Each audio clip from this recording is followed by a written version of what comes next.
Hello, everybody, and welcome to Coastal Experts. Today, I'm happy to have with me once again Teresa Cowart of RE/MAX Accent. Thanks for joining us, Teresa. It's always great to see you. Thanks for having me again. Okay, so let's talk about the process now. Okay. I've been searching for a home, and I found my dream home. So now you have to walk me through the process. How long does it take to buy a home? Typically, depending on what kind of loan you have, it can take 30 to 45 days. It just depends on the loan program that you're using and the lender that you're using. If it's a government loan, sometimes it takes a little bit longer. Cash buyers can close in a week or two. You know, it just depends. Because you can run into issues along the way, Sure, absolutely. but there's no set standard range. Mm-hmm. I mean, there's 100%. There's a broad range of Right. how long it's going to take to. It's also a negotiation. The sellers might not be ready to move. So it may be that you want to close in 30 days, but they don't want to close for 45 days, or, you know, vice versa.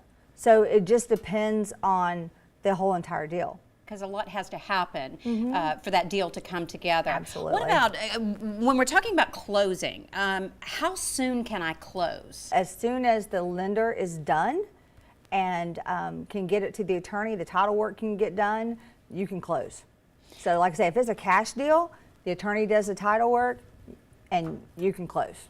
You know I always say when you're looking at an investment like buying a home, selling a home, there's a lot of terminology that we may not be familiar with and we may get confused with. And we've all heard the terms pre-qualified and pre-approved. What's the difference in becoming pre-qualified and pre-approved? You know, I don't know that there is a lot of difference. When you are pre-qualified, it means that you've started the process. It means that you've maybe filled out the application, but until you've been through underwriting, and I don't want to use a lot of fancy terminology, but until you've really been through underwriting and you've kind of gotten a little bit deeper into it. Kind of all the financial portion of the process. I mean, we tease all the time that, you know, are they going to ask for your firstborn or a pint of blood? I mean, what's next? Because that's really how it is. You know, you fill out the application, then they want your bank statements, and they want, you know, they're always wanting something. You got to, you know, source your funds. You got to do this. You got to do that. It's just a process all the way to the end. But you guys have a checklist, and you can walk the person through this process from beginning to end. And so do the lenders. I mean, they'll tell you too. My favorite little spiel is, you know, don't do anything. Don't open an account. Don't close an account. Don't buy anything. Because that can slow down the process.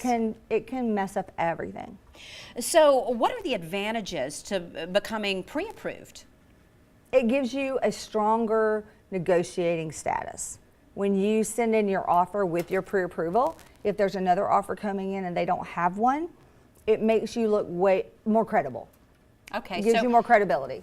Okay, so let's just say, you know, we've been searching for a home, we found our dream home. I've heard a lot of different things about down payments, where, you know, is it 10%, is it 20%, is it more than that? Do you have to pay a down payment? I mean, what's the rule there? There's no rule. It depends on what loan program you have.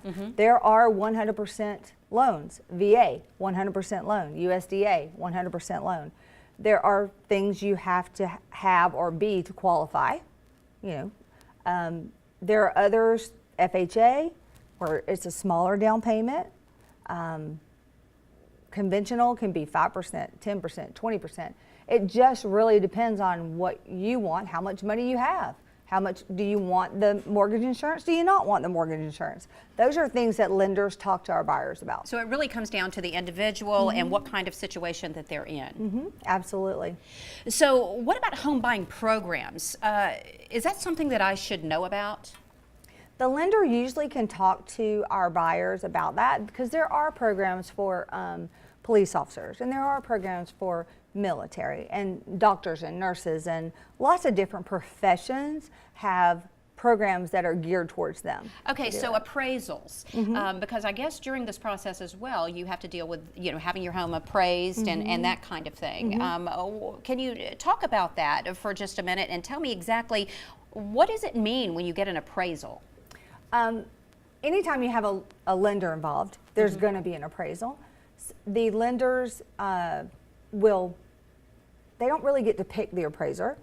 it is kind of almost a lottery situation most of the time. And the appraiser goes out and they actually appraise the property based on square footage, based on the comps in the area. The comps come back into play again, and they actually tell the bank what the home is worth. So they're protecting the bank's interest in the home. They don't want you to pay too much for the home. Okay, so I know you've been asked this probably a million times, but I know a lot of folks probably think, okay, I have to sell my home before I can buy a home. But can you go through the process at the same time? Can you buy and sell a home at the same time? Every day. It happens every day, every single day. It's a little tricky. We have people that leave one room where they closed on their home and walk to the next room and close on their new home. So it happens all the time. It's just a matter of making sure that everybody knows that this is what's going to happen. And a lot of times there's a U-Haul in the parking lot at the attorney's office. I mean, it happens. Here's the thing. It's the biggest investment ever. You are the expert in it, and this is all about having a good time and being at peace making this decision. And you make it easy for everyone. Thank you. I try. Thanks so much for joining us once again on Coastal Experts. Thanks for having me. If you have questions about real estate for Teresa or questions for any of our Coastal Experts, visit the Coastal Experts page on WSAV.com.